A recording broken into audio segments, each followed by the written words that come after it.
It's Wednesday, hump day, hottest show on the streets. Got that flame for you, talking Bama. Already 81 people in the chat line. You guys lighting us up already. Come on in, come on in, come on in. While the getting is good, you're rocking and rolling with yours truly, Stephen Smith of Touchdown Alabama Magazine. This is, in my own words, we bring you the show from the magic city of Birmingham. We stream this to you via YouTube. You know what time it is. Hit that subscribe button. Bang! Hit that thing right there.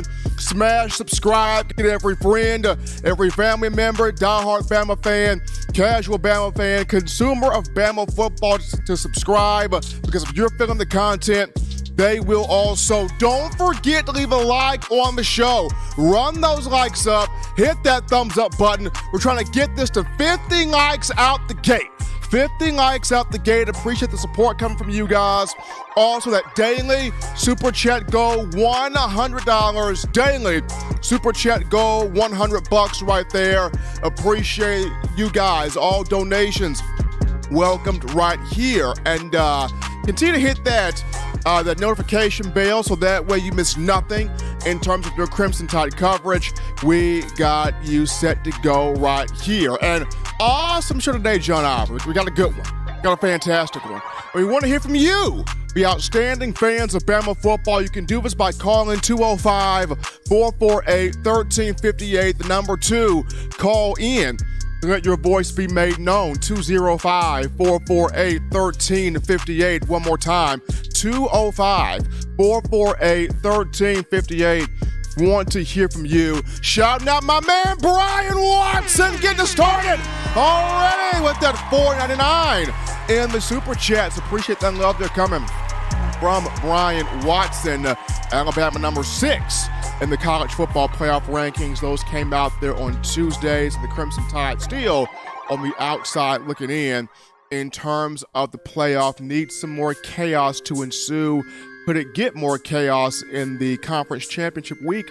We shall see here. But we start the show off here, John, with the exodus continues. The mass exodus of players leaving the Crimson Tide for the transfer portal, that continues in the month of November. This month, which goes out tomorrow, but this month itself, Bama, 6 players in the portal. 3 of those players came as of today. And as we continue to push toward bowl prep and bowl season, we will see more names that will decide to put themselves in the portal. And then, of course, when you look at the offseason, not just coaching changes for Alabama, but more guys in terms of players entering the portal and heading elsewhere. But as for this month, 6 names in the portal. 3 of those came today. And the 6 names on screen, you look at defensive back Kyrie Jackson, cornerback, running back Trey Sanders, offensive lineman Damian George Jr., wide receiver Trayshawn Holden, wide receiver Christian Leary, and offensive lineman Tanner Bowles, all in the transfer portal at this point. And for a couple of these names, you think, oh man, this sucks, this hurts. Hate to see those guys in the portal. Would have loved to have seen those guys sticking out at Alabama. And for a couple of those names, you think, well, those guys were buried on the depth chart. They can go somewhere, make a name for themselves. And then you have guys that you go, well, you know what? When they were in Tuscaloosa, they did not hit their full potential, so it's better off that they go, because they had so much expectation on them, did not meet expectations, did not make plays, were up and down, inconsistent all year. So those guys kind of need to go. But 6 names here in terms of players in the portal as for this month. They're starting this thing off with Trey Sanders. This is one of the ones that you say, man, I hate it. I mean, guy, just injuries. Injuries took Trey Sanders. We all wonder what could have been if he did not suffer the foot injury during fall camp prior to his freshman year. What could have been for him? I mean, this is a young man that came in from Port St. Joe, Florida, 5-star in the 2019 class from IMG. And I just remember him talking about, I'm going to win the Heisman Trophy as a freshman. And all the tools were there. and all the talent was there, and all the ability was there. The expectations were all there. It's just injuries. When injuries take you, it is hard to bounce back. And it was very difficult for Trey Sanders. And he gave it the best that he could.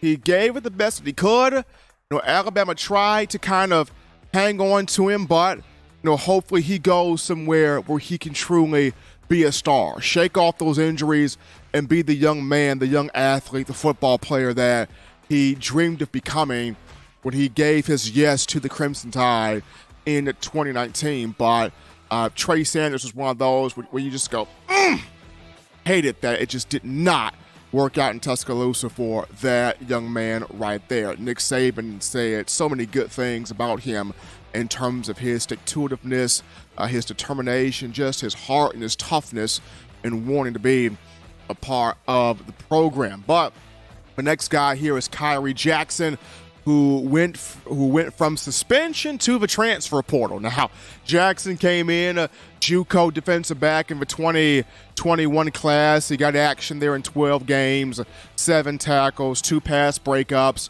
People expected to see him take a jump this year. That necessarily did not happen.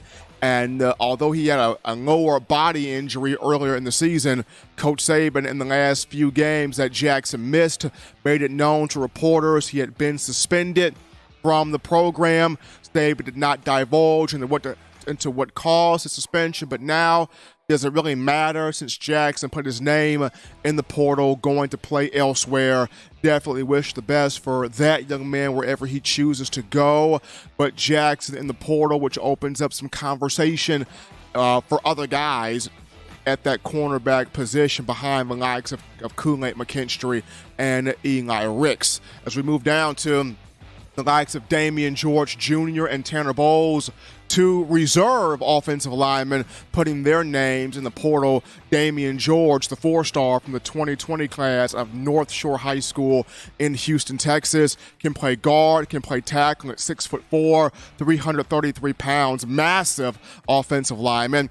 He does leave with a college football playoff national championship ring from the 2020 campaign and 2 SEC championship rings from 2020 and 2021. When you look at Tanner Bowles, he came as a 4-star in the 2019 class from Kentucky, a guy that was a versatile guard/center prospect. He just buried on the depth chart and didn't really get a whole bunch of opportunities despite being with that second-team offensive line. Bowles was a part of 2 SEC championships, 2020 and 2021. Of course, the national championship in the 2020 campaign there. So both of those 2 reserve offensive linemen looking to play elsewhere in college football. Then you go down to Christian Leary. This was the shocker. I really wanted Christian Leary to hang on. I really did. I really did, because this was the guy who could take the top off of defense.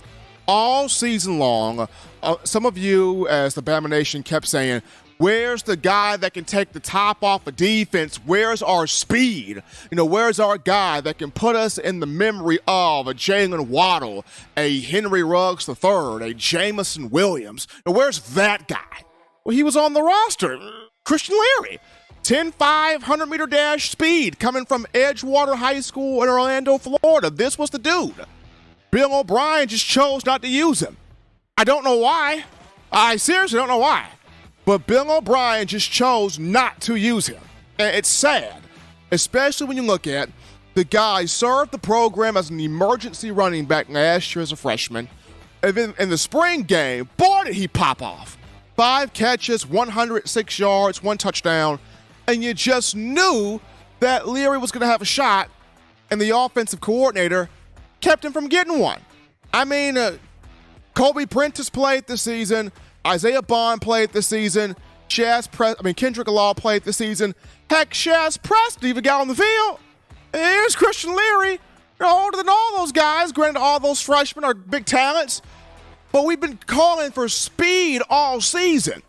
And the one guy that could take the top off of secondary is not even being used. He's a seat warmer. That's not right. That's not right. Talent there, completely wasted. I mean, I wouldn't be surprised if once Saban parts ways from O'Brien this offseason that Saban doesn't try to go to the portal and bring Leary back. I would not be surprised if that happens because Saban has always had a lot of respect for Christian Leary. We'll see what goes down with that. But this one right here was a shocker because due to the speed that he provides, that was not given an opportunity. And then last but not least here, Trayshawn Holden entering the portal. And this surprised some people, not necessarily me, although Holden did have 6 touchdown receptions on the year. He had a lot of dropped balls, a lot of drop passes in critical situations. You go back to the Tennessee game, no drop balls. So many games this year, Bryce Young put the ball right on Holden's hands and he could not bring it in. And for a guy that's 6'3", so many times did not play like he was 6'3". He was 6'3", playing like he's 5'9" or something. I mean, I just don't get it. I don't understand it. And I know that Bryce Young was visibly frustrated so many times this year where he targets Trayshawn Holden and drops the ball. And yes, Bryce Young was smiling. Bryce Young was smiling to hide the pain, y'all. He was smiling to hide the pain, to hide the tears, to hide the frustration, to hide himself from saying some words that I can't say on this program. So that's probably what Bryce Young was thinking. I mean, I'm not in his mind, but if I was, that's probably what he was thinking. That's probably why he was smiling. But also, I think Trayshawn Holden sees the writing on the wall there with what Alabama wants to develop in Kobe Prentice, Isaiah Bond, Kendrick Law, Shaz Preston. And then you got guys like Malik Benson coming in here for 2023, among others. Trayshawn definitely seeing that writing there on the wall. But those are the 6 guys that are in the portal. 3 of those today, 6 as of the entire month of November. And folks, don't be shocked as we continue through to bowl prep in the offseason. More names are going to hop in this portal. More names are going to hop in, and also with that, we're going to definitely see potentially some moves being made here on the coaching staff. So the crazy offseason just getting started when you look at the transfer portal for Alabama football. But we take our first break here on the show. Don't touch that dial, just getting started. Upon our return, we go to the phone lines, we grab your calls, your thoughts, your conversations. Light us up. How do you feel about the 6 names in the portal? Which one shocked you the most? We'll get to it after this.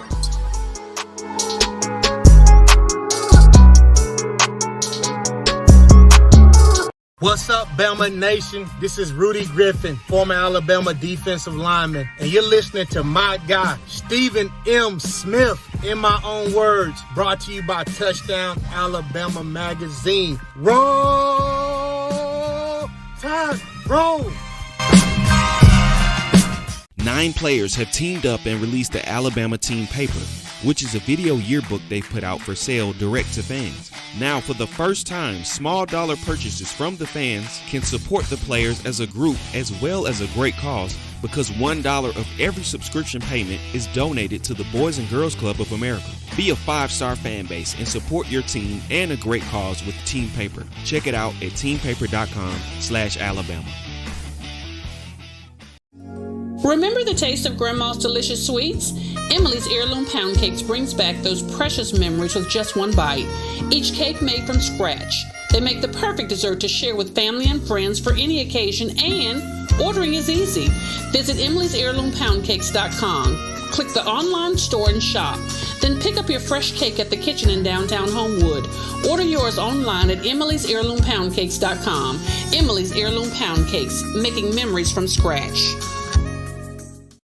All right, people. We're back in here from the break. Wednesday, hump day, hottest show on these streets. Talking Bama football in my own words. Yours truly, Stephen Smith of TDA. We're already 51 likes. Over 180 people in the chat line. Let's get that thing to that hundo bando. That 100 likes. Hit that like button. Hit that thumbs up right here. Like the show. Appreciate the support from you. Daily Super Chat Go, $100. Daily Super Chat Go there. All donations appreciated. and valued. We're going to go to the phone lines now to grab your calls. The call segment brought to you by the Blue Wrench Gang, 205-448-1358. Number to call in, 205-448-1358. We start the show off with this call. You're live on the show. What's happening? How we feeling? State your name and where you calling from. Hey, Steven, it's Daniel from Phoenix City. How are you? Doing great, and yourself? Oh, man, complain. Your phone, my man. Your phone, Daniel, a bit staticky right there. Let me move. Still got some static in there, Daniel.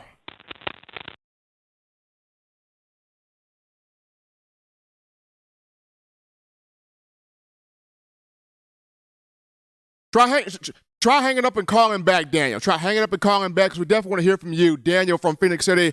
Gonna try to get him back here on the line. But we grab this call. You're live on the show. What's happening? How we feeling? State your name and where you calling from. Yes, this is Miles, and I'm calling from Athens, Alabama. How you doing, Steven? Doing great, Miles. And yourself? Doing pretty good. So you was asking who's the surprise transfer portal entry today, right? Yeah. I got all of them. Because my thing is, you come to Bama to compete. Now, I get that they leaving to, seek better opportunity. But you came to Alabama to be part of the standard. So why not stay and fight and work hard for what you came there for? Nick Saban is going to give these boys the opportunity to go where they want to go. And at the end of the day, that's the NFL, right? Correct. So why not stay and compete? Miles, and get the best out of, I mean, Miles, I agree with you. It's just in today's NIL culture of football, it's become either you cater to me, Destiny's Child version, or I two-step out this door here. It's not necessarily the best method because it teaches you to run from adversity and not grow from tough times. Mike McCoy has always said, hard times make hard people. Easy times make soft people. I agree with that. But we live in a culture now where this athlete or today's athlete thinks, if you're not going to cater to me, why should I stick around? And that's the thing is, you come to Alabama to compete. That's the thing that I'm going to stick with is you come to Alabama. You made that decision on signing day to sign your name on that dotted line to become the best version of yourself and to compete. Now, I understand the NIL and all that stuff, but if you're doing what you're supposed to, those things are going to take care of itself. Absolutely. I mean, if you handle your job on the field, off the field, in the classroom, etc., everything else should fall into place. Everything else normally does fall into place. I agree with that. Right. Man, yeah, I wanted to call in and, state that and roll tide. Appreciate Miles calling in from Athens here to help to start us off here on the show. We're going to take this call. You're live on the show. What's happening? How we feeling? State your name and where you calling from. Hey, this is G from Raleigh. What's going on? What's going on, G? How you feeling? I'm all right. I hope you're doing the same, bro. Hey, look, I'm gonna go ahead and say this. I really don't think we deserve to go for a few reasons. Let's discuss Sal Sinceri real quick. Let's discuss Sal. The coaching from Sal and whoever they swapped them out with, you can tell the difference. And I've been saying that, G, for a minute. I mean, no offense to Coleman Hutzler, great recruiter, but Sal's an OG. You don't take an OG off the field. Mafia boss. you don't take no mob boss off no field. So maybe maybe Sal was too, or maybe he wanted to break. I don't know. Who knows the gist? Saban could word play us with because we're not on the inside knowing, right? But we could clearly see outside linebackers, and it's the same two players, so it's coaching. They're not securing the edge on the run. And I really feel with Sal out there, I don't think Dallas blows that outside contain on that first play in overtime. I just think like containing is such like Sal's specialty. You know what I'm saying? Like we never seen Ryan Anderson and those guys who were really caught and coached by him. They don't blow outside containment. Not nothing that simple. So I think we don't deserve to go because of that. We don't deserve to go because of Pete also. Saban been doing some weird word play with us when it comes to Pete, but we gave up 60 points to Tennessee. Like, I don't care what the committee say. I don't care about who got placed. Bro, we gave up 60 points. That's not acceptable. That's embarrassing. That's crazy that we gave up 60 points. And we ain't making no changes. I think Pete is there right now because of recruiting. I don't want us to make the playoffs because if we make the playoffs, bro, I think both coordinators come back. I'm going to be honest with you. That's just why I think Saban is that he don't want to deal with hiring and firing. He's kind of comfortable. But us not making it, I think we're going to see the changes we need to see to get back to where we get to. But if we make it, I don't think Pete will go nowhere. You know what I'm saying? That's not what Bama fans need. That's not what we want. We don't want to see Pete no more. We don't want to see playmaker linebackers no more. We don't want to see obvious blitzing on third down with man coverage no more. We don't want to see that no more. So not making the playoffs is definitely a blessing. All right, Steve, I'll holler at you. Appreciate G for that call right there out of Raleigh, North Carolina. And I agree with that. I mean, to me, as much as, and I'm explaining this even more in the second topic, as much as people would love to see Alabama in the playoff, I think not having Bama in the playoff allow Coach Saban to sit back, reset, get the culture in Tuscaloosa back to where it needs to be at, get some people out of the program that don't need to be here, and really figure out, okay, who's really down with the get down in terms of Bama football. This is what Saban has to do here in terms of resetting the temperature in the room in terms of the culture. We're going to take this call here. You're live on the show. What's happening? How we feeling? State your name and where you calling from. Mario Gordon calling for Alexandria, Louisiana. What's happening, man? What's going on, man? When I can't call it, man, how we feeling? I'm feeling good. I'm feeling all right.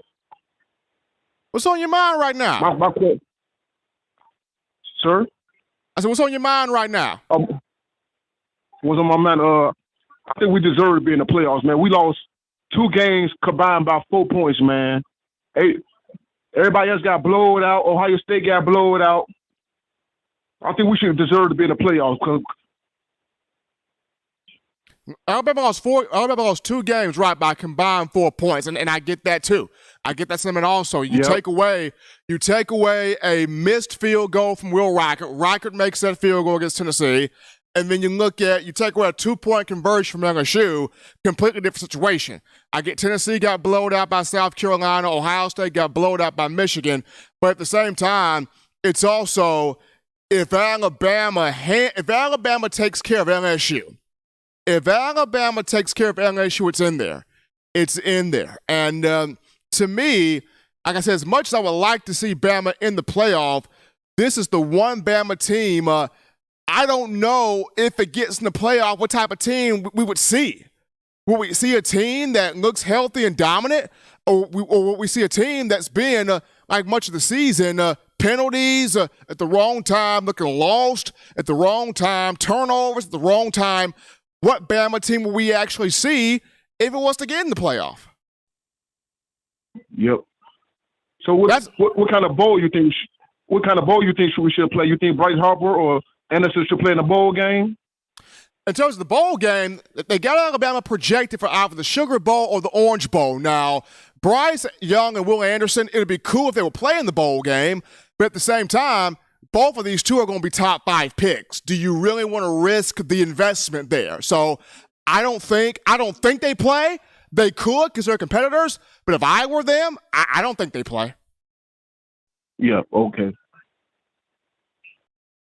Appreciate my man Mario calling in there from Louisiana to the show. 205-448-1358, the number to call in to get your thoughts here. 205-448-1358. Appreciate all of you guys calling in, letting your opinion be made known in the show. Is not making the college football playoff a blessing in disguise for Alabama? I'm going to get into my thoughts on this after the break, but definitely want to hear your thoughts in the chat line. Not making the playoff this year, is it more of a blessing in disguise for Alabama football? Drop your thoughts in the chat line. But right now, full call topic, John. Freshman offensive lineman for Alabama made the Pro Football Focus all-true freshman team. Come on down, Tyler Booker, former five-star IMG Academy in the 2022 class. I mean, Booker had a good year. Tyler Booker actually had a good year. Gave up 1 sack, 3 quarterback hurries, 1 quarterback hit, helped an offense that was 5th in the nation for scoring offense at 40.8 points per game. Tyler Booker showing you versatility as a guard and tackle at 6'5", 332 pounds. John, I'm going to say this. It's going to be with Emil Ekiyor going off to the draft after this year, you could possibly lose Javion Cohen to the NFL draft if he does not decide to come back. Where does Tyler Booker start next season? Because he's got the size to be a guard, but he's got the footwork and the hands to be a tackle. I mean, where do you put Tyler? He's going to start. Where do you put Tyler Booker next season?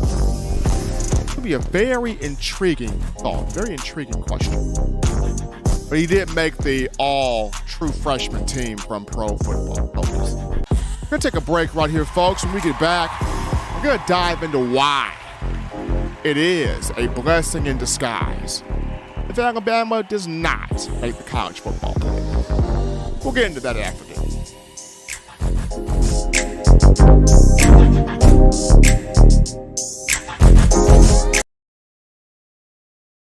Touchdown Alabama Magazine is Alabama football's premier publication. A subscription to Touchdown Alabama Magazine is the perfect gift for any Alabama fan. For exclusive news and information, recruiting updates, a free annual print magazine, and more, go to touchdownalabama.com and click join. Only $7.95 per month, or pay $74.95 for a full year subscription. That's a yearly saving of $20. Go to touchdownalabama.com today and roll Tide. Thank you for tuning in. Show your support right now by clicking that like button. If you haven't subscribed, hit the subscribe button now and enable all notifications to make sure you don't ever miss any of the best Alabama football news, notes, and information right here on Touchdown Alabama. Whoa, baby! We're back in here, folks. Hottest show on the streets. Talking Bama football on a Wednesday. In my own words, yours truly, Stephen Smith, Touchdown Alabama Magazine. Over 240 people in the chat, 92 likes, 8 likes away from that 100 bando right there. Hit the like button, smash the like button, give a like on the show. 8 more likes away from 100 right there. Appreciate you guys for the support. Daily Super Chat go $100. Daily Super Chat go there. Appreciate the support there coming from all of you. All donations welcome there. Donna Bridgeton with that $5 donation. Appreciate Miss Donna helping us out here on the show. And John, we can now kind of cha-cha slide forward to this topic right here. And it's college football playoff rankings. The latest ones came out Tuesday evening on ESPN. Bama jumping up to number 6. Still on the outside, looking in behind the likes of Ohio State, TCU. Not Ohio State, but behind the likes of Ohio State, TCU, Michigan, Georgia. Well, 5 teams ahead of Alabama right now. So, 5 teams ahead of the Crimson Tide. Bama did jump to number 6 here in the latest installment of the playoff rankings. And the big question that everybody has right now is, could chaos still ensue? Could more chaos happen? Could Could Alabama still find its way in the playoff? I mean, all it needs is a TCU loss and a USC loss, and Alabama's in there, right? I mean, is there any conceivable way that the Crimson Tide can get into the playoff? And as much as yours truly in covering Alabama football, as much as I would like to see the Tide in there, me personally, I think it'd be even better for Alabama to get to a bowl game, right? Be able to take a step back, reflect, reset the culture, reset the temperature in the room, for Coach Saban to get some things straightened out here on this coaching staff and come back with full fury for next season. That's how I think it should be, which is why I posed the question, could Alabama missing the playoff actually be a blessing in disguise? And I think it actually can be. I mean, you think about it here. You think about it. This was an Alabama team that most penalties in the Nick Saban era, that's not a typical Alabama team. It was an Alabama team that did not have the consistent push on the defensive line and the defensive front as a whole as it normally does. You don't see that from an Alabama team typically. It was an Alabama team that looked lost at times on defense, lost and confused at times on offense. This was a Tide team that did not dominate the turnover battle, the turnover ratio. This was a Bama team that had quite a few injuries this season. A whole bunch of things went south for this team, yet and still it got 10 wins, which is a big accomplishment. Yet and still it got 10 wins, having the longest streak in major college football. But at the same time, when you look at Alabama, the ultimate goal is winning a national championship. The ultimate goal is winning an SEC title. And with Alabama not in the SEC championship game, and with the Tide on the outside of the college football playoff at number 6, the best consolation prize would be, hey, get to a New Year's Six bowl, beat the mess out the team that you're going to be facing in the New Year's Six bowl with all fury, and get yourself prepared for next season to run that thing to the college football playoff. And I'm reminded of two teams that did that, where we're missing, the playoff, we're missing a national championship was a blessing for the team. 2019, you remember, 2019 team had so many issues. Before the season started, no Dylan Moses, no Josh McMillan, bang. Both of your inside linebackers missed for the whole season due to knee injuries in fall camp 2 weeks before the start of the season. And then you look at Tua Tagovailoa. I mean, the brother had a hip injury and a knee injury. You lose 2 games, LSU and Auburn, by a combined 8 points. You lose to LSU by 5 and to Auburn by 3. You don't make the college football playoff. But what happens? Mac Jones gets 14 bowl prep practices to prepare him to face Michigan in the Citrus Bowl down there in Florida. And Mac Jones tears Michigan up. And what does that do?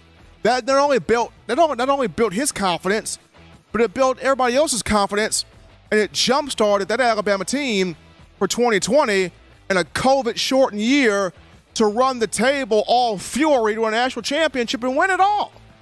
And Mac Jones that season set records. 4,500 passing yards, 41 touchdowns, became a top 15 pick in the 2021 NFL Draft.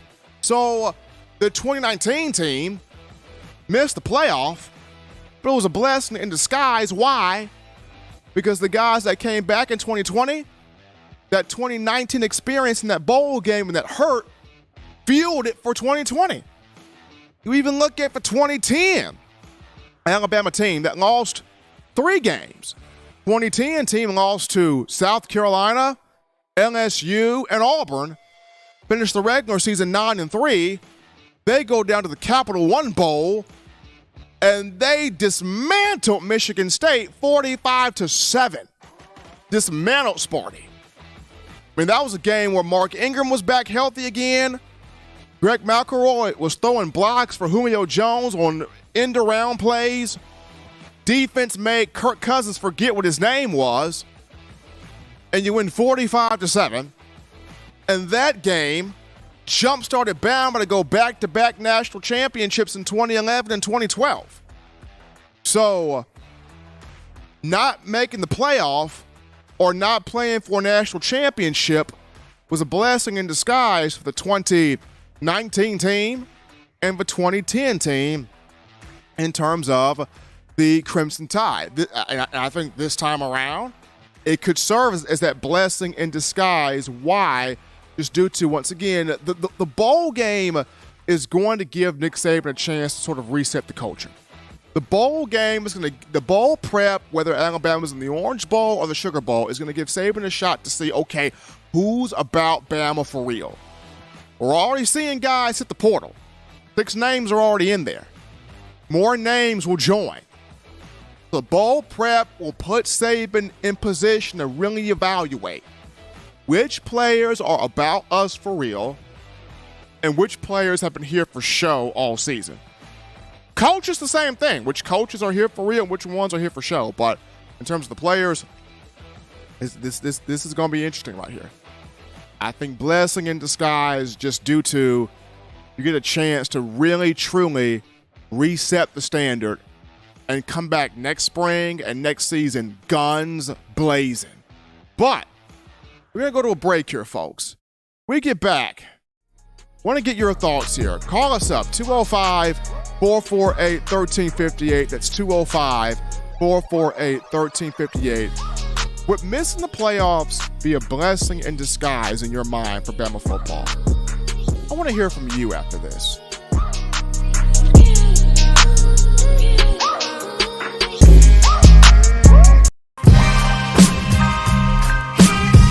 Chris Rogers, 2009 national champion.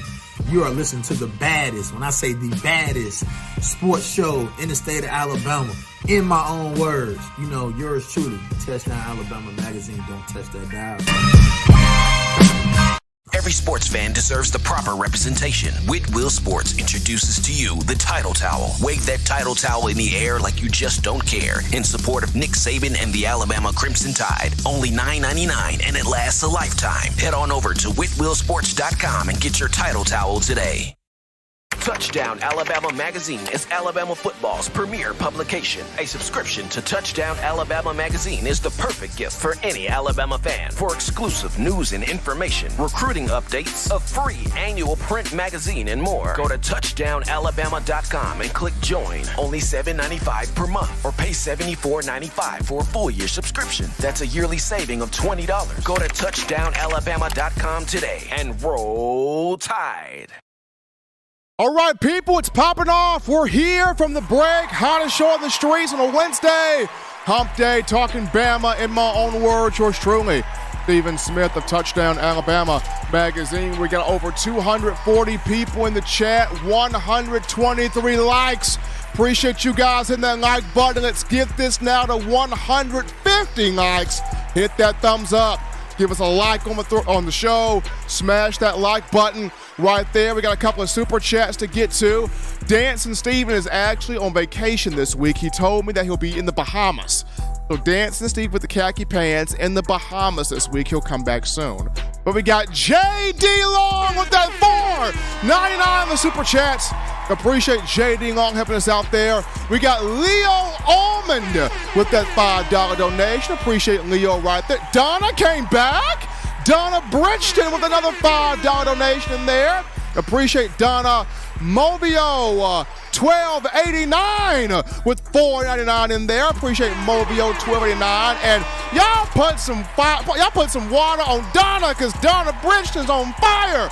A $2 donation from Donna helping us out here on the show. All donations appreciated and valued here on the network. We go to the phone lines to grab your calls. The call segment brought to you by the Blue Wrench Gang, 205-448-1358. Number to call in, 205-448-1358. We grab this call. You're live on the show. What's happening? How we feeling?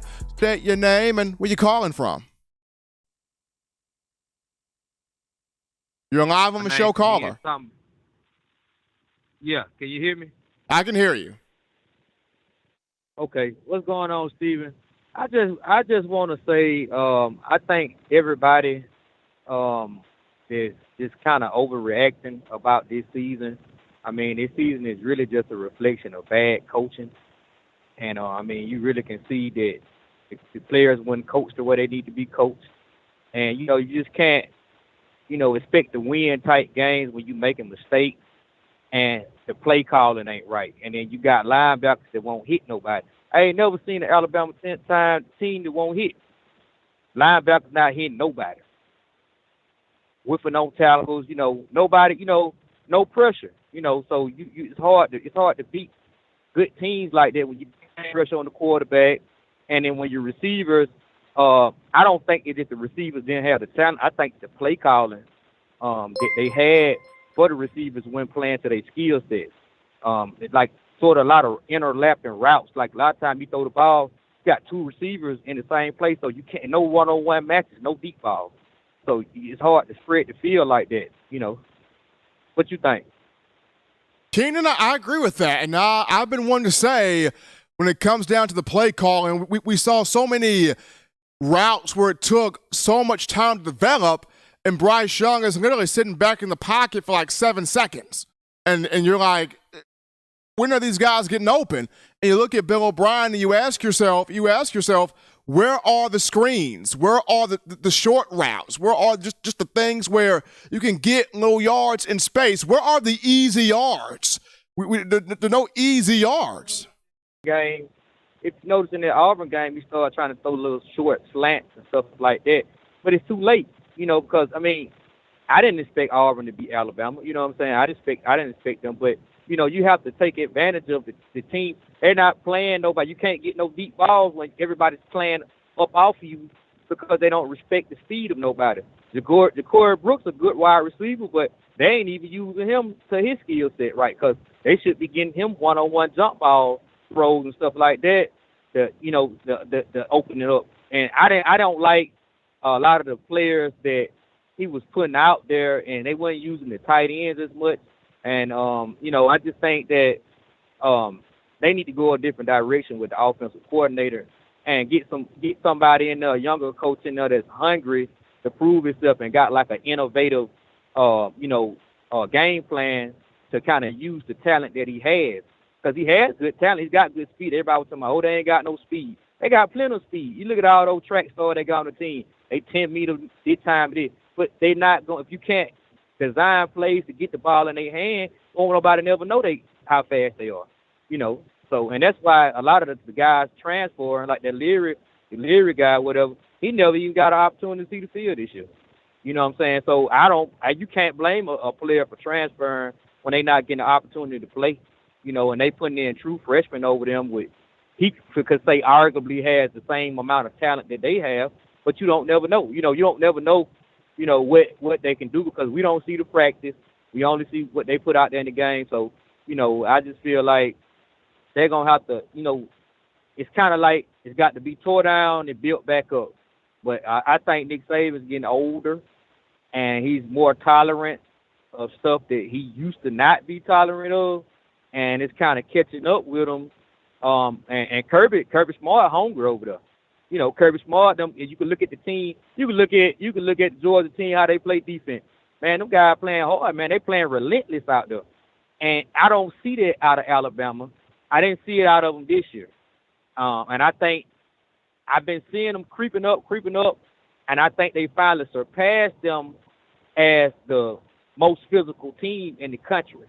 And I think that was Alabama's identity for as long as I've been watching. I've been watching Alabama for a long time. You know what I'm saying? I grew up Alabama fan. But Georgia's been the most relentless team for the last 2 years, most physical team anyway.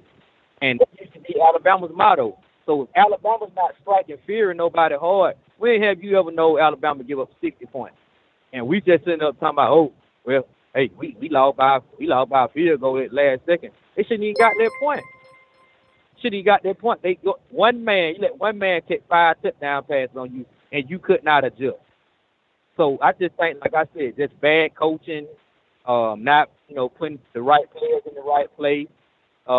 That's what it was. Still a good year, still a good season.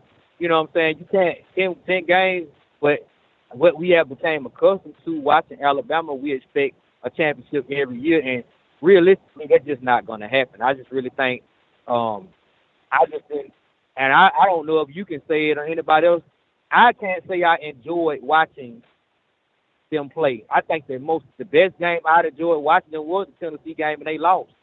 But because I just like how they came back in the game, but it just wasn't a fun team to watch this year, and they weren't. There was nothing exciting about them to watch this year. And if anybody was saying, "Oh, they was exciting to watch them," you can't really point to one moment out the year. It would just be like, well, dang, you know what I'm saying? They really showed me something. It would just have you on the edge of your seat, like we finna get beat or we finna lose another one. And that was the kind of season that it was. Like they played, it was just on the brink of losing just about a lot of the games they played. Keenan, there've been a lot of Alabama fans, Keenan, that have looked at this season and they go, even in the Alabama wins, it didn't feel like Alabama won the game. Yeah, I mean, a win is a win, but just from we talking from the fan perspective, did you really enjoy watching the game? Was it exciting? Did you see guys making plays out there? Like, okay, for example, you'll have a Waddle, Jerry Jeudy, and you just be like, I wonder what he finna do next. You ain't had that this year. You just had Bryce Young trying to put something together to put points on the board. It's just like I'm working with him, run around there, make a play here, make a play there, try to put points on the board. I didn't see guys out there making plays. I think I might have seen that Arkansas game where Gibbs broke off a couple runs. He made a couple, big plays, and he didn't get used. To me, they didn't use him right. You know what I'm saying, to maximize his potential. But that's just me talking. But it's just like I didn't see the plays. When you watching it from a fan watching, you want to see offense. How many bombs did you see go for a touchdown? How many times did you see Bryce Young go back and throw it up, and when you can't see it and you see where the ball goes and somebody running wide open and for a scope? You used to see that all the time with Tua. You saw it all the time with Mac Jones. You did not see that. You saw it last year with James Williams and Metcalf, because Metcalf was an underrated receiver, but you saw it last year, and you didn't see that this year. And I don't think that they did not have the capability of doing that. I just did not see nobody going deep. I saw no fly right. Like that guy Isaiah Bond, they didn't even see him on deep routes hardly. And I think I did it one time in the Arkansas game where he caught it and he almost scored when he fell. But they have the skills, the players, but they're not using them the right way. I think they get locked in on certain players they want to play, like Burton and them. And Burton's a good player, but Burton is not an elite wide receiver. And if he was, he would still have been at Georgia, because he would have been getting the looks in. He got beat out by a freshman, a 3-star freshman, A.D. Mitchell the year before. So, and then he came to Alabama. Now he's inserted into the lineup over guys that's been there working their tail off, and he ain't producing, and them guys still not getting a shot. So that's why you guys look and say, hey, that's why these guys leave. Appreciate that call right there coming from Keenan out of Georgia. Appreciate his thoughts right there. We're going to actually go to this call. You're live on the show. What's happening? How we feeling? State your name. Where you calling from? What's up, Steve? This is Jay from Sheffield. Jay, what's happening, man? Man, we're finna lose our whole team behind these garbage coordinators, ain't we? It's looking like that way, Jay. I mean, the exodus is real. I mean, people are just asking. I mean, we see the players leaving, but when the coordinator's going to join them? Man, that is yeah, I leave. I put my slip in, nigga. I told you I'd come do the firing for you. I take the hit on the gas and everything. What is taking this man so long to fire these folks, man?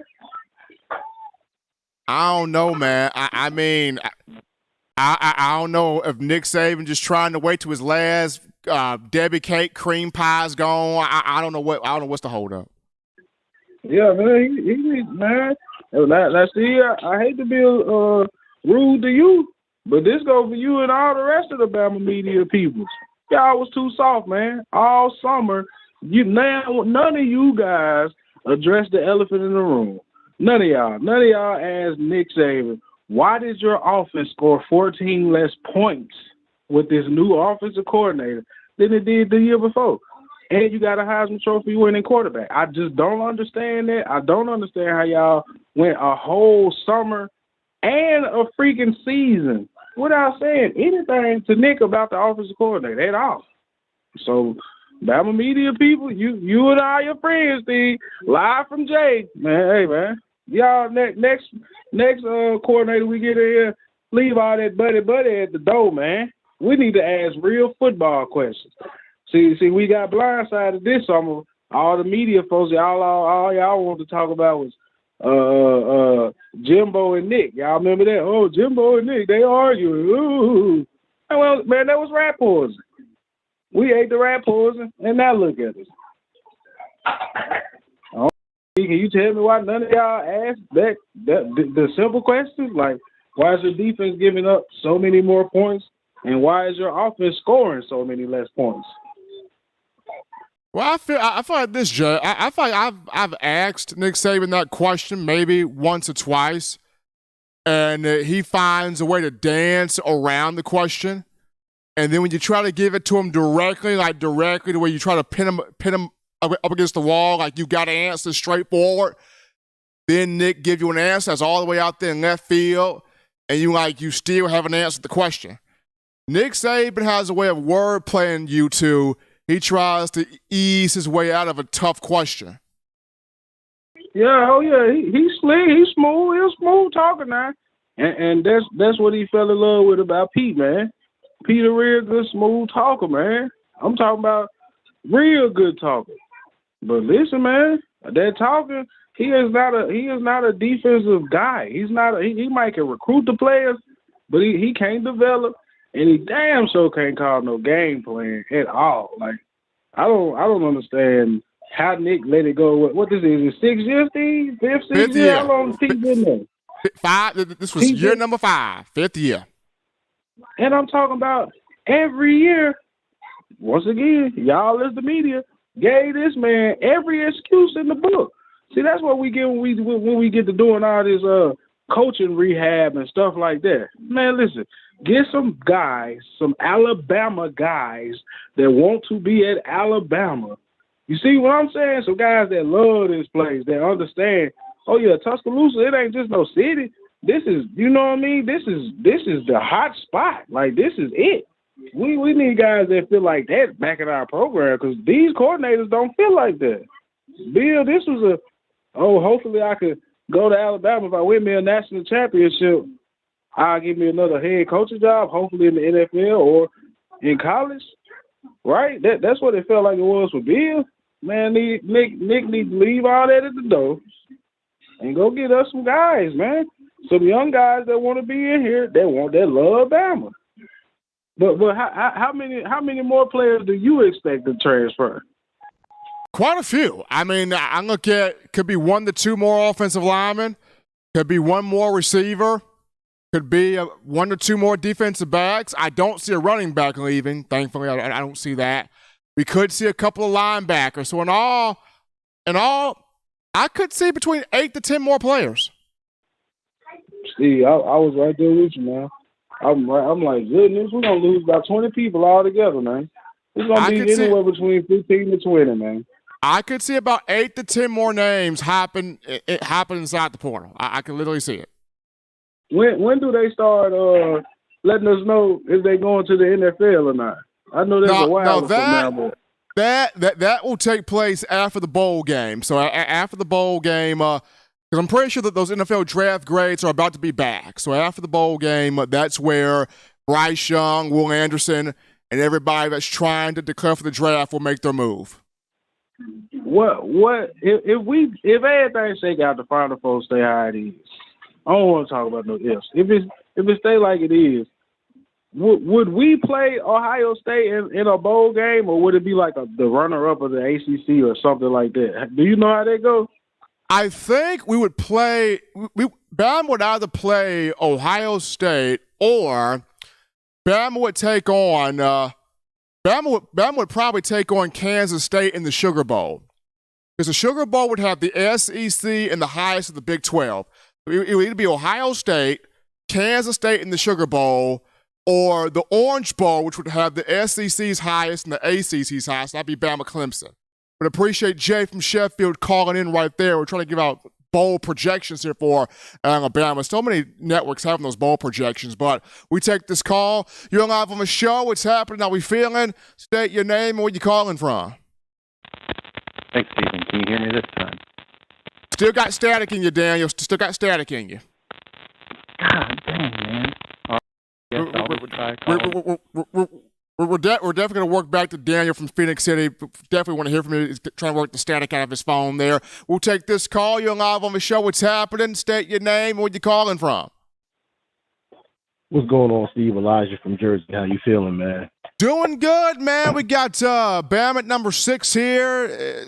Stays like it is. Probably going to have Bama New Year's 6 Bowl, either Sugar Bowl or Orange Bowl. Yeah, it's gonna be interesting to see which one they get into, you know. But that one caller that a couple calls ago, man, he hit a lot of good points, man. This team, it wasn't exciting, and it's because, you know, so many games. Yes, people look at wins and losses, Steve, but it's also how you win. You know, or is this team doing the things right? The penalties, all the mistakes this team has made. They had you on your seat all year long. Is this going to be another game we lose? And we kept seeing, Steve, the same mistakes from week 1 all the way to week 10. You know, this team never turned that corner. And I don't know if anybody can say, did this team give you a damn near perfect game? You know, which game did Alabama play, which was almost a perfect game? You know, and I just feel like, you know, this team over the course of the season really never turned the corner and got better, man. You know, and it's crazy. People want to put it on the coaches, but in a way, Steve, I think the evaluation of players has changed.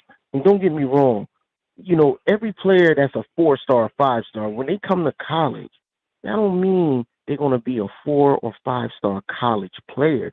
Some kids just don't pan out. You know what I mean? It depends on what program they go to. Some kids, you know, the system don't fit them. It is what it is, Steve. Like, we had a linebacker, Ben Davis. He was the best linebacker in the country. Couldn't even see the field at Alabama. You know what I mean? He just didn't make the transition. And I think we get in some of these players now that, yeah, they might have the star rating behind their name, but, Steve, they might not have that dog mentality. You know, like when I look back, I knew Reuben Foster was a fool. I knew he was crazy, Steve. He tattooed a damn Auburn tattoo on his arm and came to Bama. You know what I mean? So you knew he was cuckoo from the get-go. You knew he was going to be a great linebacker when he came there. He was going to be a straight dog, a straight fool. I have a problem with when I see, you know, what did Henry To'oTo'o do to stay on the field? Okay, and what kept a guy like Christian Leary off the field? You know what I mean? Things like that baffle me, because here it is. I see Henry To'oTo'o playing every week. He looked the same from week 1 to week 10. You know what I mean? But then here it is. You get a guy like Jalen Moody that looks better than him in week 1, look better than him playing, and then turn around, this man get his spot taken by a redshirt freshman in Lawson. Like, what's going on here? Is it some type of favoritism? Because in my heart, Steve, I truly feel like the best players ain't on the field. That's just me. Coach Saban can say what he wants, but if Henry To'oTo'o was the best we had at middle linebacker, then we have a problem, Steve. There's a serious problem in Alabama, because for years we seen Reggie Ragland, C.J. Mosley's. We seen Sean Deion Hamilton's, Reuben Foster's, like I said, Reggie Ragland's, and all these people back to back to back to back. And now this, this is a severe drop-off. You know, we talked about on paper at the beginning of the season, this is going to be the best Alabama team on paper. This could be one of the best. Man, this team ain't even in the top 10 Alabama teams, man. You know, and like you said, that caller called about the draft. Steve, I can't really see anybody except for the two you mentioned, Will, Bryce, going in the first round. The rest of them, I can't see them, Steve, even wanting to enter the draft. You know, I thought Jordan Battle was going to have a phenomenal year. Hell, he was non-existent half of the year. You know, and am I going to blame it solely on coaches? No, I'm not going to put it solely on coaches because you as a player, Steve, you go out there and you play the game. At the end of the day, you got to have that dog mentality, man. You got to sit there and have a standard for yourself. And as far as this defensive line go, nobody really impressed me up front. Nobody stood out. In them inside linebackers, nobody stood out. In the secondary, Steve, nobody stood out. These guys got beat all year long. Nobody really improved in my eyes, man. So I think this offseason, this coaching staff got a lot of work to do. And for all the fans out there, you can't blame these guys. Don't insult these guys for entering that transfer portal. They making a business decision, the best decision for them in their career. They out there practicing all week long, all year long, and if they feel they ain't getting the deserved playing time they should be getting, man, you can't be mad at them for wanting to take their talents elsewhere. Because a guy like Christian Leary, not even if he didn't become a starter, but the kid deserved an opportunity. This young man deserved an opportunity. By the way, garbage Trayshawn Holden was playing and the way Burton was playing, you can't tell me this man didn't deserve an opportunity. And that's very unfair to him and so unfortunate because the Bama I know, Steve, the best player is supposed to touch the field. And that didn't happen this year. But thank you for taking my call, bro. Appreciate Elijah from Jersey, keeping it as it is on the show on a Wednesday. We grab this call. You're live on the show. What's happening? How we feeling? State your name and where you calling from. What's going on, man? This is Tobias. How you doing, man? Doing good, man, and yourself? I'm doing great, sir. I'm doing great. Just listening to all the, all the call-ins, and I'm agreeing with a lot of it, man. I feel my guy Elijah, man. Like Christian Leary, to me, we watched him in spring ball, man, light it up. Route running, speed, quickness, shifty. And so I'm not going to use the word fair, though, having spent time in sports. So I'm just going to assume that something was going on either behind the scenes or in the locker room, or I don't know if he got into it with coaches or wasn't taking care of business. But I agree with the sentiment that I don't know that the best players were on the field.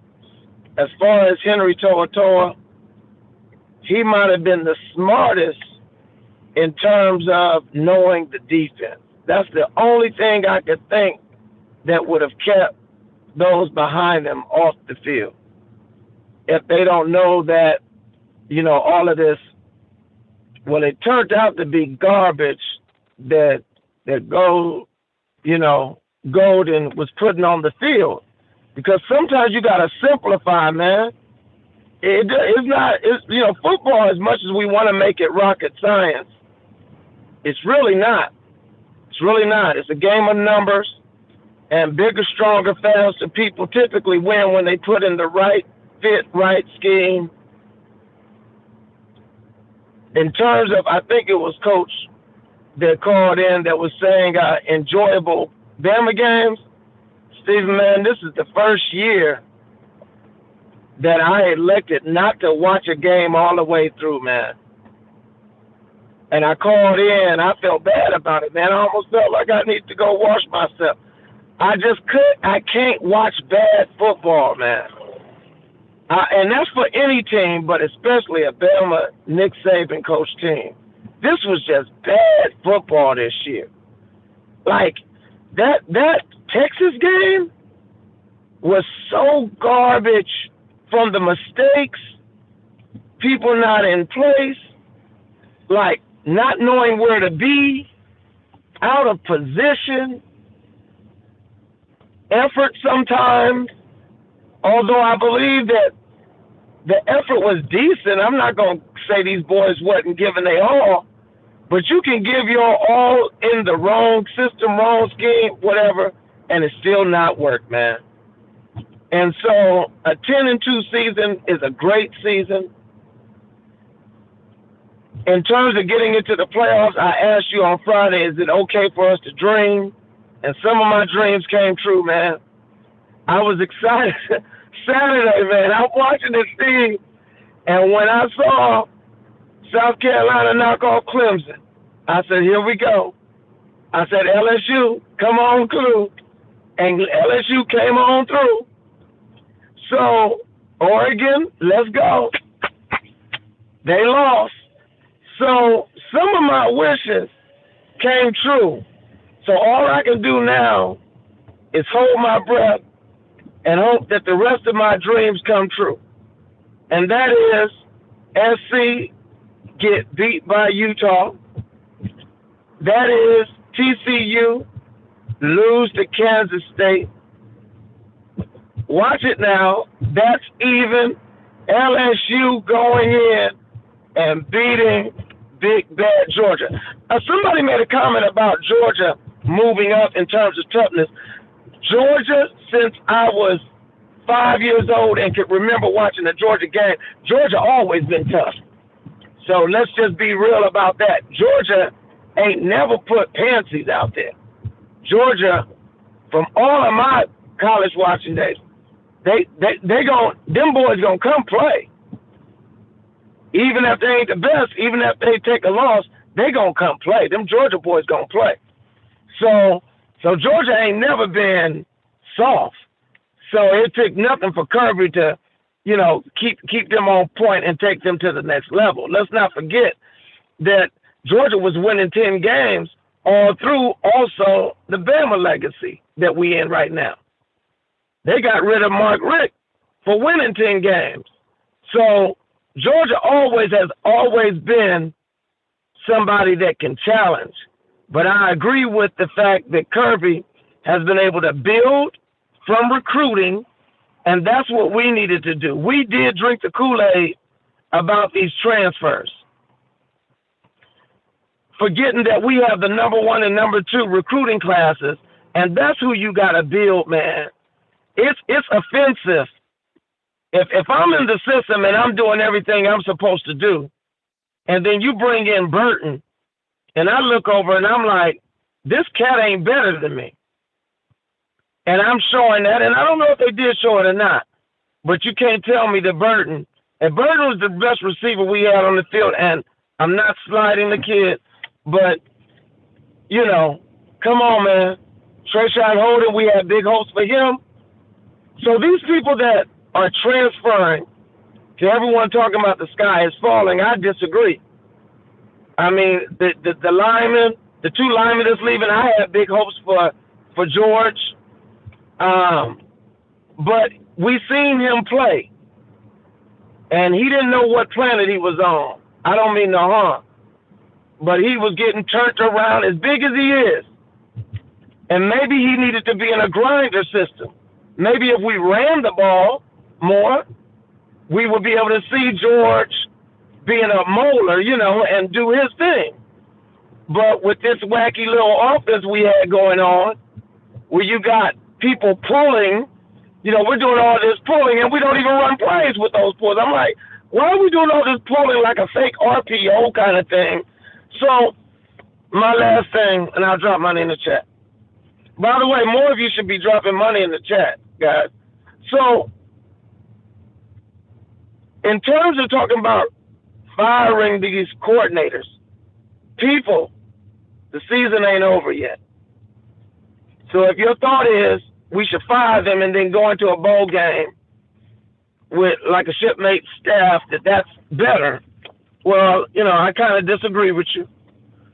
We still got a bowl game to play, and we still may get into the playoffs. Y'all said, Tobias, you smoking crack. No, sir. No, sir. Not smoking crack. But the door is still open because I disagree with them, with all of these media heads on their assessment that Ohio State has a better record than Alabama. With everything else I just said, I still believe Bama is a better team than Ohio State. I watched Ohio State 6 times this year, watched Michigan 5 times this year, watched SC almost every week. And I'm telling y'all right now, Bama fans, we upset about our season. But I feel like some of y'all smoking crack thinking that Bama is not a better team than USC, than Ohio State. I just think I disagree with you. So anyway, with that said, looking forward to whoever we play in the bowl game. Bryce Young and Will are probably the only two that should be going to the draft or will make a splash in the draft. Bryce Young has been wonderful. I believe wonderful is a relative term, though, this year because there was a lot of things left to be desired out of everybody's play. But with that said, man, we just got to keep believing, Bama. We got the #1 recruiting class so far, so let's not forget that. So we got a lot that we can work on. Saban will make the right shift that he needs to make. Steve, keep doing what you're doing, man. Keep the great job. Keep asking great questions. Keep great journalism, integrity, and everybody roll tide. Appreciate Tobias calling in there from Fresno. And just with all of his conversation, John, it has my mind on one thing. Conference championship week is this weekend. And we're going to see the SEC championship, right? The Big 12 championship, the Pac-12 championship, the Big 10 championship. My eyes will be on as many games as I can possibly catch. As much chaos that could happen in these games, I'm going to have my eyes on every single last one of them. But we're going to grab this call you'll have on the show. What's going on? How are you feeling? State your name and where you calling from. Hi, Bill from Springville. How are you? Doing great, Bill, and yourself? Hanging in there. Went to the Iron Bowl on Saturday. It's still the best game to go to. I'm looking forward to the bowl game. I kind of agree with you. I don't necessarily think it's the worst thing that could happen if they don't get in the playoffs and they get in a bowl game and they have 2 weeks to practice and prepare for next year and get some of the quarterbacks ready. I think a lot of people overreact again too to some of the transfer portals. Something that I don't think's gotten enough attention is they got a big time wide receiver, JUCO, coming in. I think his name is Cedric Benson. Supposed to be, might be their #1 receiver next year. You still have Tyrell Harrell in the mix to hopefully get healthy and play next year, although I'm not sure. So they had 2 good freshman wide receivers, so I think they're okay in their wide receiver room. But what do you think as far as what they'll be looking for? Because they're going to lose players, but they're also obviously going to add players in the transfer portal. And there's even a couple of.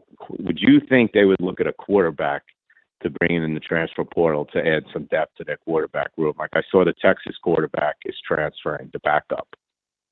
I could see. Think about that.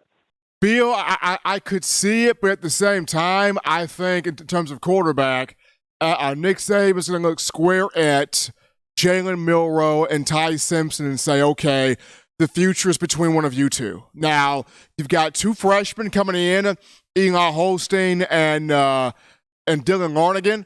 I don't know which one of those 2 will enroll early. One or maybe both can enroll early.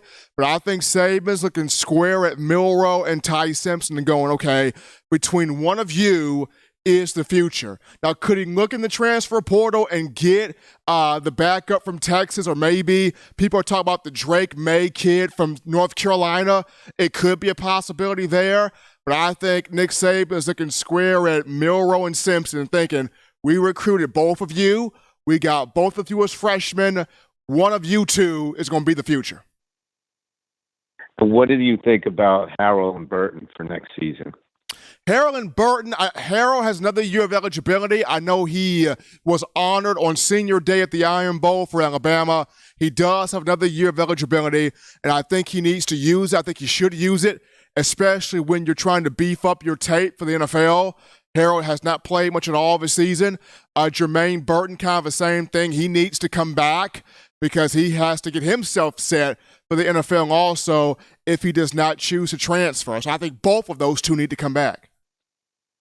I think Harrell not playing would hurt the team more than people realize. I mean, I think they were counting on him to be like a, maybe not as good, but kind of like a Ruggs, like a guy who could really stretch the field, a speedster. Their wide receiver room, I don't think it was as bad as everybody thinks, but they lacked that one guy who could stretch the field and then open things up for the other receivers. I think Harrell not playing hurt them more than people realize.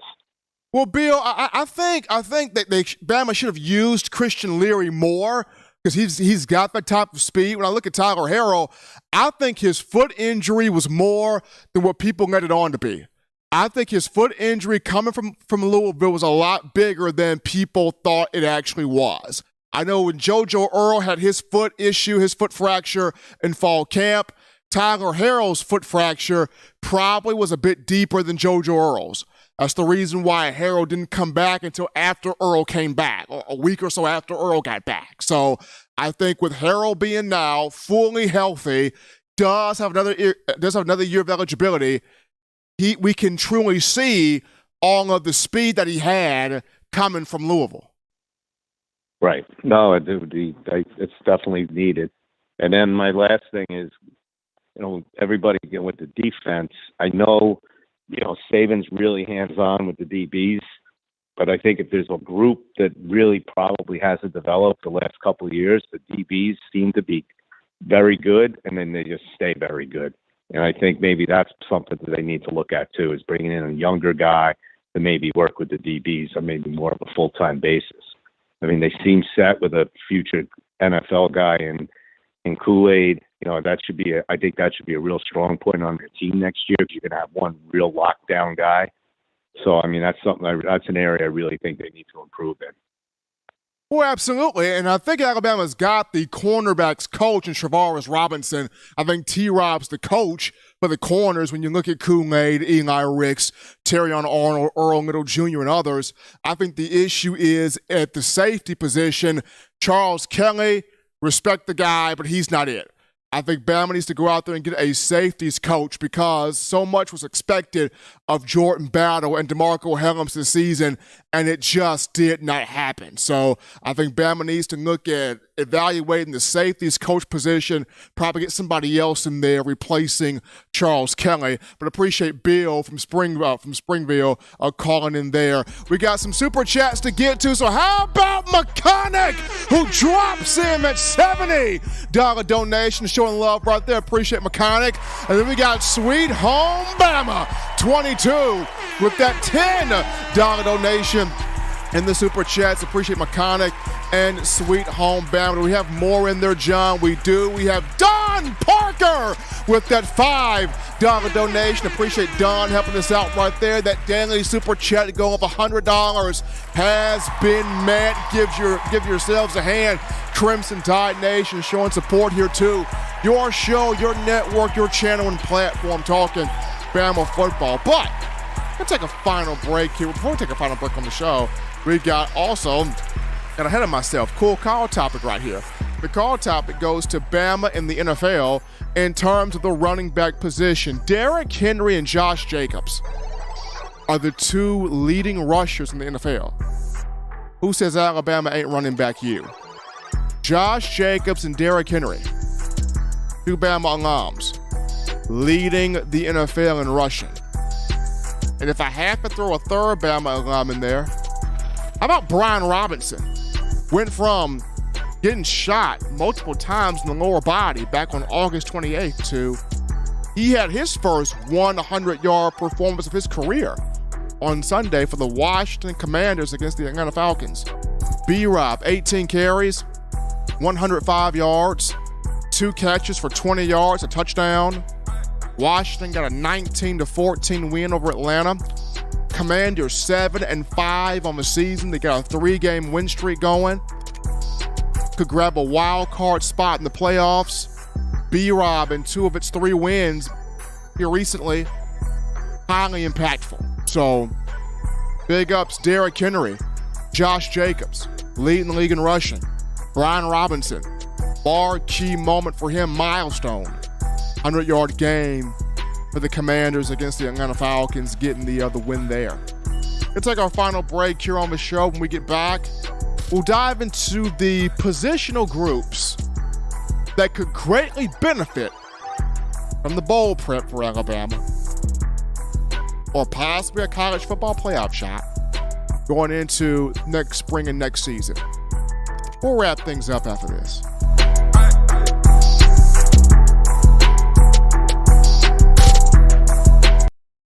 Touchdown Alabama Magazine is Alabama football's premier publication. A subscription to Touchdown Alabama Magazine is the perfect gift for any Alabama fan. For exclusive news and information, recruiting updates, a free annual print magazine, and more, go to touchdownalabama.com and click join. Only $7.95 per month, or pay $74.95 for a full year subscription. That's a yearly saving of $20. Go to touchdownalabama.com today and roll Tide. Thank you for tuning in. Show your support right now by clicking that like button. If you haven't subscribed, hit the subscribe button now and enable all notifications to make sure you don't ever miss any of the best Alabama football news, notes, and information right here on Touchdown Alabama. All right, people, we're back into the action from the break. Hottest show in the streets, talking Bama football. My own words, yours truly, Stephen Smith of TDA. Appreciate all of you guys checking us out on this evening. All the likes, all the thumbs up, super chats. Trying to get to 160, trying to get to that 200 likes. Need 40 more. We're at 160 likes right now. Hit that like button. Give us that thumbs up. Smash the like button right there. 40 likes away from 200. Appreciate all of you helping us out here on the show. But we wrap this thing up by looking at positional groups, positional units that could greatly benefit from bowl prep, or if Alabama is to some way, with chaos, get into the college football playoff, the position groups where the bowl practices, playoff practices could really help Alabama football as the Tide turn its attention to now the postseason after finishing the regular season at 10-2 on the year. So when you get to these positional groups here, quarterback, wide receiver, offensive line, linebacker, and defensive back are the positional units that can benefit the most here from these practices. You can throw tight end in there also, but definitely quarterback, wide receiver, offensive line, linebacker, and defensive back. Starting this thing off with quarterback, I've said this before, I don't think Bryce Young plays in this bowl game, in the postseason game. Now, as a competitor, he would like to, he would want to, but as a top 5 pick for next year's draft in April, arguably maybe the number 1 overall pick coming out, I don't think he plays. I don't think he should play. I think this is the situation where you get Jalen Milroe and Ty Simpson ready. Both of these two need to play in this postseason game. See who is the future.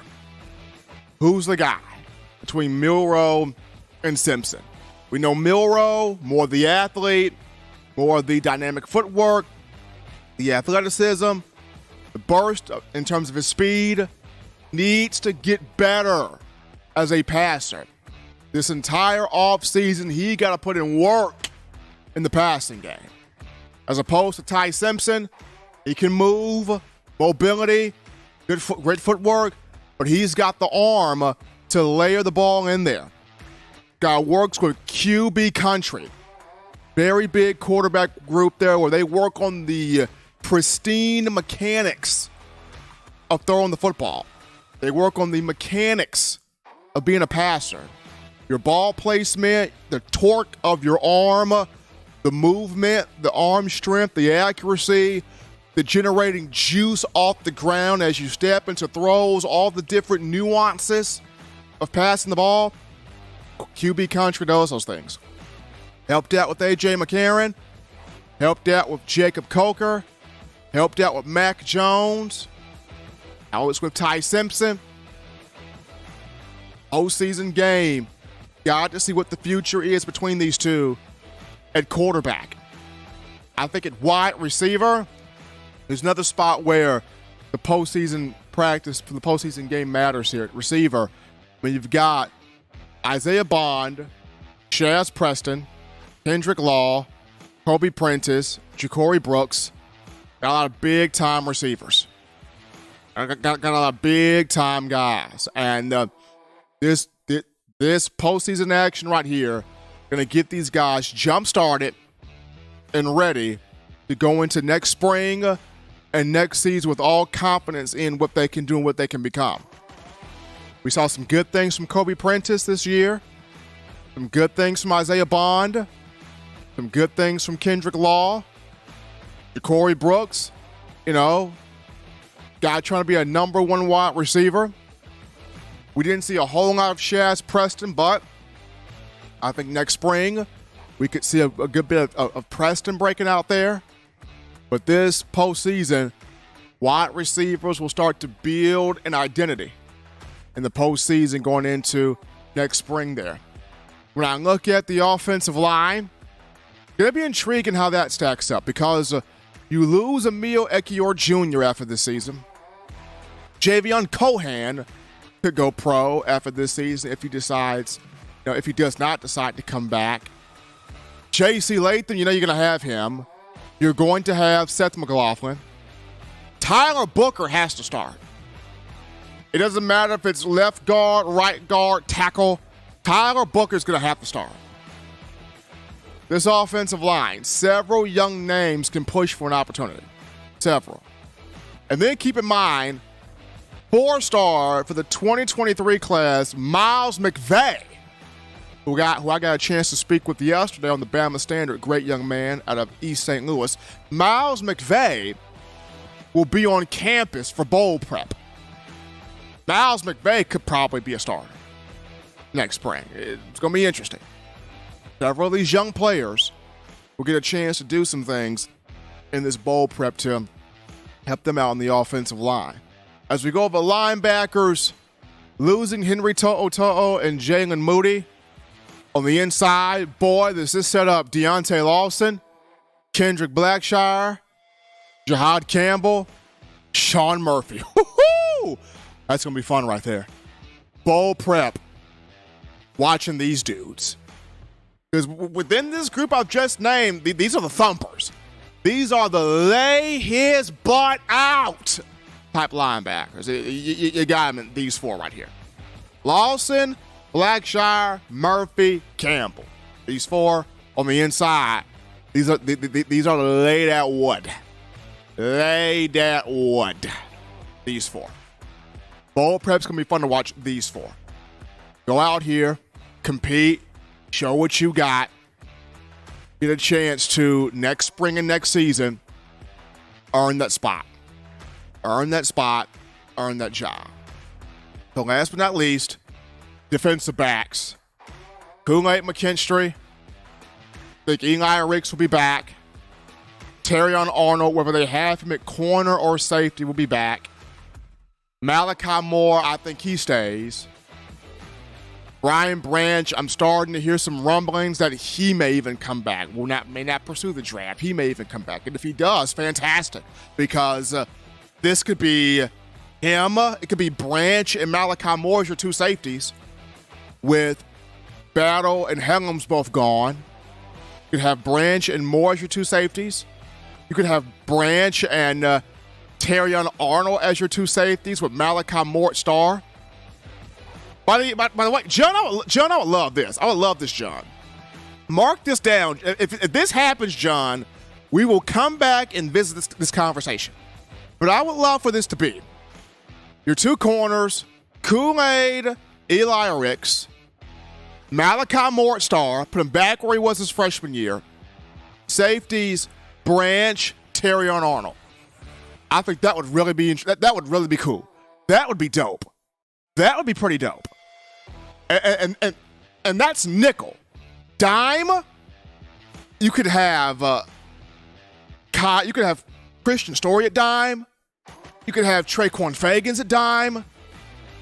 Don't really care who you put at dime. Don't even really care who you put at dime. Just nickel. I would like to see next season Kool-Aid, Ricks, both of your corners, Malachi at star, Branch, Terrion Arnold, safety. That's what I would like to kind of see there. We'll see if it happens. But the secondary, especially, changes made at safeties coach. Part ways from Charles Kelly. Somebody else in here. Secondary should look much better going into next spring and next season. But always, Bama fans, you want the best in news, notes, information, coverage, material, entertainment on your favorite program, that being the Crimson Tide. You can check this out by accessing the Touchdown Alabama Magazine app. You download the app from the iPhone App Store. You're rocking Team Apple. Google Play Store. You got the Android phone. For your audio needs, check us out. iTunes or Apple Podcasts, Spotify, Stitcher, Spreaker, TuneIn Radio, Overcast.fm, Google Play, or iHeartRadio. We got you covered right there. Good and gracious Lord sees fit. I'll try to be back on Friday, continuing the conversation that is Bama football. Remember, Tide fans, you can purchase individual copies of Touchdown Alabama Magazine. Have those sent to your door. That link found in the description. You can also get your hands on the fresh edition, print edition of TDA the magazine. You go to touchdownalabama.com. Click join. Become a member or a subscriber today. That link in the description too. Gotta shout out you guys, the outstanding fans of Tide football, for all the likes, super chats, donations, hitting that subscribe button, making this your show, your network platform channel space to talk Bama football. Gotta shout out my man John Aubrey in the production studio, handling that business behind the scenes there. Till next time, folks, husbands, love your wives. Wives appreciate, value those husbands. Children, you guys continue doing the right thing, fun thing, smart thing, good thing, legitimate thing to not be bored there. You get you those 3. Count them 3. Hearty meals a day, those 3 great laughs a day. You protect yourself. You protect the loved ones around you. And until next time, folks, I'm your man, Stephen M. Smith, and you've been listening to In My Own Words.